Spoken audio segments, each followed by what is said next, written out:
அவளை பார்த்த போது ஏன் பாதி உசிர பார்த்த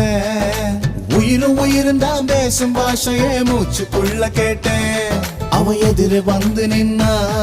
என் மீதி உசிர தருவேன் பார்வை படிக்கிற தூரம் போதுமே பக்தன் போல கிடப்பேன் அவ சிரிச்சா வெளிச்சா உருவாகும்